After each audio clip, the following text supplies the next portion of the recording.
अगर आज़ादी के बाद हम लोग खालिस्तान आंदोलन की बात करें तो आज़ादी के बाद देश के दो टुकड़े होते हैं, एक तो पाकिस्तान बनता है, दूसरा देश जो है भारत बनता है। साथ ही साथ पंजाब के भी दो टुकड़े हो जाते हैं, पंजाब का आधा हिस्सा पाकिस्तान के क्षेत्र में आता है और आधा हिस्सा जो है भारत के क्षेत्र में आता है। हालांकि आज़ादी के बाद जो है अकाली दल ने अलग राष्ट्र की मांग को जो है धूमिल कर दिया, लेकिन अकाली दल को एक और मौका मिलता है जब राज्य पुनर्गठन आयोग द्वारा 1953 में जो है भाषा के आधार पर आंध्र प्रदेश को पहला राज्य बनाया जाता है, जिसकी वजह से अकाली दल भी जो है राष्ट्र की मांग को छोड़कर अलग राष्ट्र की मांग को छोड़कर अलग राज्य की मांग करने लगते हैं। संत फतेह सिंह द्वारा जो है पंजाब सभा मूवमेंट की भी शुरुआत की जाती है। उनका उद्देश्य था जो पंजाबी भाषा बोलने वाले हैं उनके लिए अलग राज्य की मांग करना था।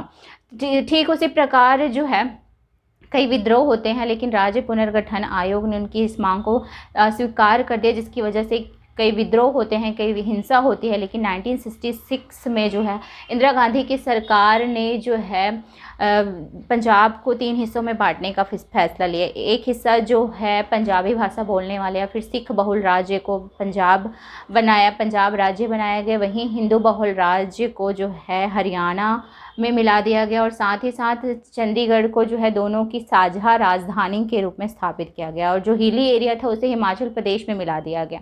फिर उसके बाद जो है कुछ लोग जो है साझा राजधानी से नाखुश थे, तो कुछ लोग जो है अलग राष्ट्र की मांग पूरा ना होने की वजह से खुश थे।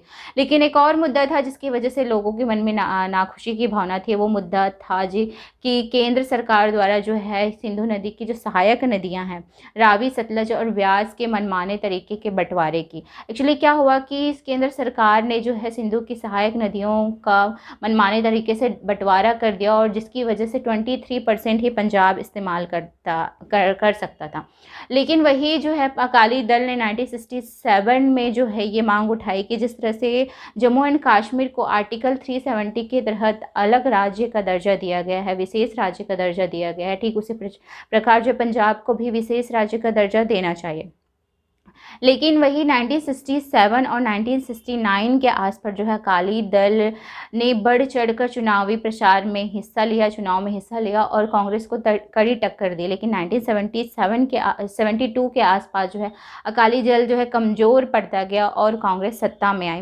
कांग्रेस जैसे ही सत्ता में आती है उन्होंने पंजाब में खालिस्तानियों का वर्चस्व तोड़ने के लिए और अकाली दल पर नकेल कसने के लिए ज्ञानी जैल सिंह को जो है पंजाब का सीएम बना दिया गया। ज्ञानी जैल सिंह जो है पंजाब में खालिस्तानियों का वर्चस्व तोड़ना चाहते थे। एक और तो था हरदीप सिंह चौहान की एंट्री। हरदीप सिंह चौहान जो है 1969 में विधानसभा चुनाव हार कर जो है ब्रिटेन चला गया और वहाँ पे खालिस्तान आंदोलन की शुरुआत की। एक्चुअली उन्होंने 1969 में जो है अमेरिका के न्यूयॉर्क टाइम्स में एक विज्ञापन छापा जिसमें उन्होंने अलग देश खालिस्तान की मांग की और साथ ही साथ दुनिया भर के सिखों से इस खालिस्तान आंदोलन को समर्थन करने का प्रयास किया। लेकिन वही जो है 1975 के आसपास जैसे ही इमरजेंसी लागू होती है देश में, तो कांग्रेस की छवि धूमिल होती है और साथ ही साथ पंजाब से ज्ञानी जैल सिंह की भी वापसी हो जाती है। और इसी दौरान जो है 1977 के आसपास जो है हरदीप सिंह चौहान फिर से भारत आते हैं और वो फिर से खालिस्तान आंदोलन को हवा देने की कोशिश करते हैं।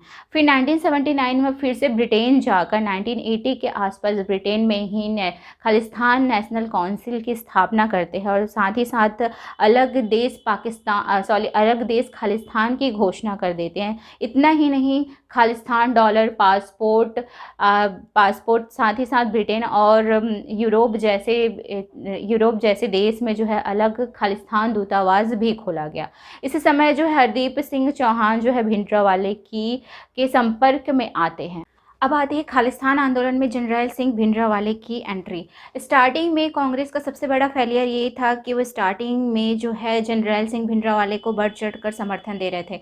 ज्ञानी जैल सिंह और इंदिरा गांधी ने बढ़ चढ़कर जो है भिंडरावाले का समर्थन हासिल किया ताकि वो अकाली दल को जो है कमज़ोर कर सके। जनरल सिंह भिंडरावाले ने कांग्रेस के चुनाव के दौरान जो है बढ़ चढ़कर प्रचार प्रसार किया। साथ ही साथ इंदिरा गांधी के साथ स्टेज भी शेयर किया 1980 के दशक में। वहीं 1982 के दशक में जर्नैल सिंह भिंडरावाले और कांग्रेस सरकार के बीच तनाव पैदा होने लगे किसी कारण वजह से। दुश्मन का दुश्मन दोस्त होता है, जिसकी वजह से अकाली दल और जर्नैल सिंह भिंडरावाले जो है एक साथ आ गए, जिसकी वजह से कांग्रेस में और तनाव की स्थिति पैदा हो गई। साथ ही साथ जो है देश में कई जगह हिंसा होने लगी, विद्रोह की भावना होने लगी, और साथ ही साथ जो है खालिस्तान आंदोलन को बढ़ चढ़ कर जो है समर्थन हासिल किया जाने लगा। और जर्नैल सिंह भिंडरावाले ने जो है अमृतसर के स्वर्ण मंदिर को जो है अपना ठिकाना बनाया, और वहीं से वो खालिस्तान आंदोलन को सपोर्ट करने लगे और बढ़ चढ़ कर समर्थन भी करने लगे, जिसकी वजह से कांग्रेस सरकार ने कई बार जर्नैल सिंह भिंडरावाले को गिरफ्तार करने की कोशिश की, लेकिन वो नाकामयाब रह जाती थी, जिसकी वजह से 5 जून 1984 को जो है ऑपरेशन ब्लू स्टार चलाया गया। ऑपरेशन ब्लू स्टार में जो है 83 सोल्जर शहीद हुए, साथ ही साथ 493 आतंकवादी मारे गए, जिसमें से जर्नैल सिंह भिंडरावाले की भी मौत हो जाती है, जिसकी वजह से देश में जो है खालिस्तान समर्थकों के लिए जो है जगह संवेदनशील बनने लगी, और सिखों के मन में जो है देशवासियों के प्रति जो है विद्रोह की भावना पैदा होने लगी।